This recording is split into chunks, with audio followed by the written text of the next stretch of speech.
Do you know what time it is? John Carter rubbed his eyes, squinted hard, and gazed once more at the bedside clock. It's 3 in the bloody morning, he hissed. At the other end of the line, there was mute laughter. Watson, I'm telling you, this had better be good, or I swear to Christ, you'll be looking for another job in the morning.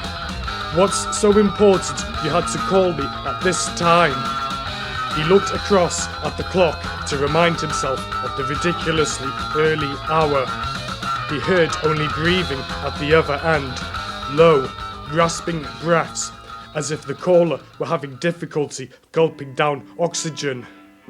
You've got to come down here now, said the other voice. Carter sat up in bed, stroking his chin with one hand. Listen, Watson, I sent you to find out as much as you could about the artist and the network involved in Iron Maiden's album covers, right? In case you've forgotten, I'm the editor. You're the reporter.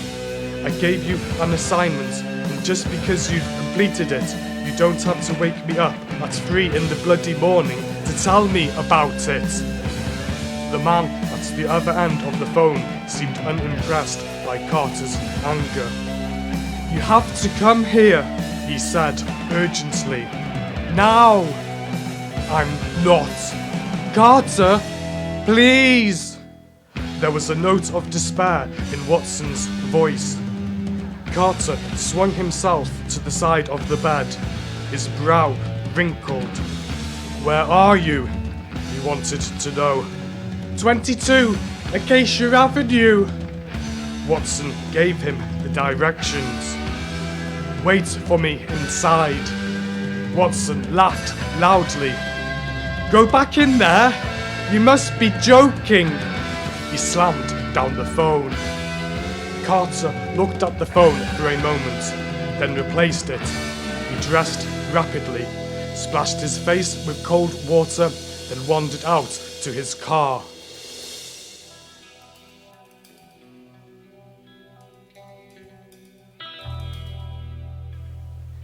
The drive through the early morning streets was unhindered by other traffic. Houses he passed were still shrouded in darkness, their occupants having more sense than to be up and about at such an ungodly hour, he mused. The lights from his car reflected back off the windows as if they were blind eyes. He glanced down at the directions that Watson had given him, checking every so often that he was travelling in the right direction. Another 10 or 15 minutes and he should be there. He gripped the steering wheel more tightly as he drove, his anger still simmering. Watson had better have a damned good reason for disturbing him. As he pulled up across the street from number 22 Acacia Avenue, he could see no signs of life nearby. Certainly no sign of Watson. Carter wondered what he should do. Wait around and see if the reporter returned? Approach the house himself? And if he did, what was he supposed to say to the occupant? Excuse me, but one of my reporters has just telephoned me, demanding that I come to your house and telling me that he won't set foot inside again. And, by the way, sorry for disturbing you at 3:30 in the morning. Carter swung himself out of the car and headed across the street towards the house. What could be so important? The house was unremarkable. It had little to distinguish it from other houses in the street, apart from the fact that the garden was a little more overgrown. But as he drew closer, he saw that the windows and doors were secured by locks on the outside. Curious, he thought, but hardly remarkable. Except, he frowned as he looked at the heavy locks on the front windows. These were designed not to keep people out, but to keep someone in. Carter moved closer to the glass attempting to see through into the room beyond.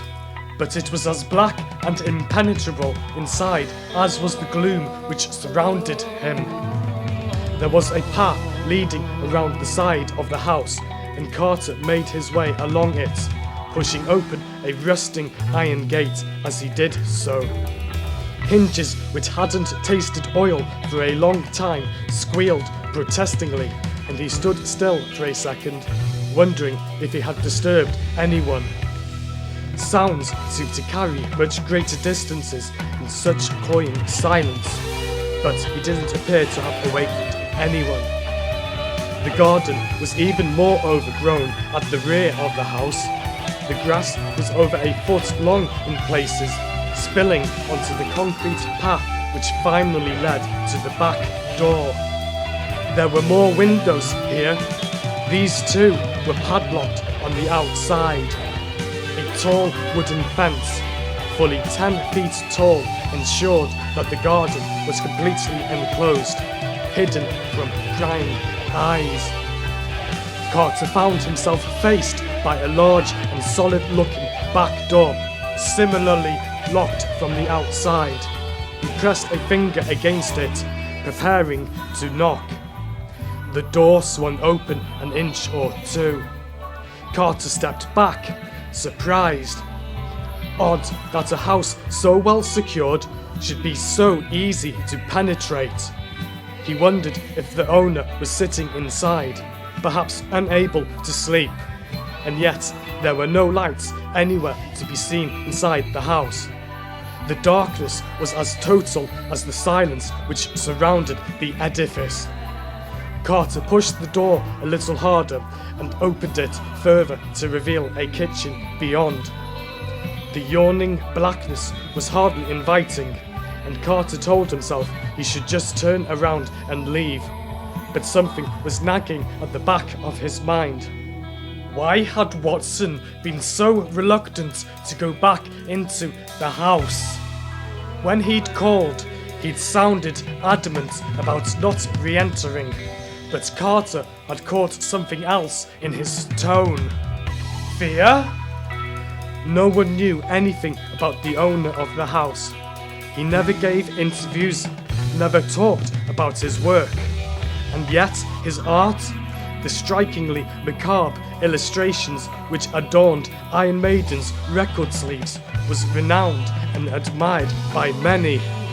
To Carter, this was an important story, and, he reasoned, if his journalists were incapable of getting it, then he himself would do the job. He pushed the door and stepped inside. The floor was bare board, no carpet, no lino, not even the odd sheet of dusty newspaper, and there wasn't a stick of furniture to be seen inside the darkened room. It was the same story in the hallway. To all intents and purposes, the house looked abandoned. Carter wondered for a moment whether he had the right address, but dismissed the possibility and continued through into what looked like the sitting room. Again, the room was empty of carpets and furniture, and yet here he found something more unusual. There were 9 paintings hanging on the peeling walls, and he recognized all of them. The creature depicted in them was well known to him. In its varying stages of development, it was represented by the 9 oil paintings which hung before him. The paintings which had become known the world over as album covers. From spike-haired, wide-eyed horror to a beast hauling itself from the trunk of a gnarled tree. The various incarnations of the creature known as Eddie stared back at him. Carter crossed each painting in turn and inspected it as well as he could in the thick gloom. The images were brilliant, but he couldn't help but wonder what kind of imagination gave birth to them. What mind could create such a horrendous tableau? There was movement behind him. He spun round. Nothing. He was alone in the room. And yet, the sitting room door was moving slightly, as if touched by someone passing. Carter hurried across the room and peered out into the hall. Only silence and darkness greeted him, but as he stood there, he felt a breeze, a cold draft which seemed to be coming from the room opposite. He took a step closer, curiosity now as strong as apprehension. But, having no fear of the dark, he pulled the door open and walked into the room. There was a large trapdoor in the floor, open wide and yawning like a gaping mouth. It was from there that the cold breeze was coming. Carter crossed to it and peered down into what appeared to be a very deep and certainly very dark cellar. A set of wooden stepladders provided the only way in or out. He swallowed hard, then lowered himself onto the first rung, hoping that it wouldn't give way beneath him. As he stood on the top rung, he glanced up to see that there was something inscribed on the lid of the trapdoor, visible from the inside. He read it softly. That is not dead which can eternal lie, yet with strange aeons even death may die.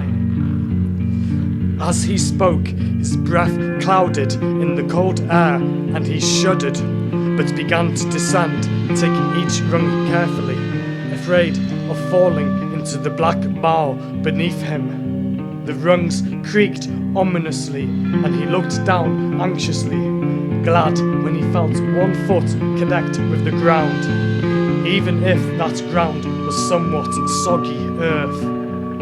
The smell of damp was overwhelming in the subterranean gloom, but as he blinked hard and his eyes became accustomed to the darkness, Carter could see that the cellar stretched away before him like a tunnel.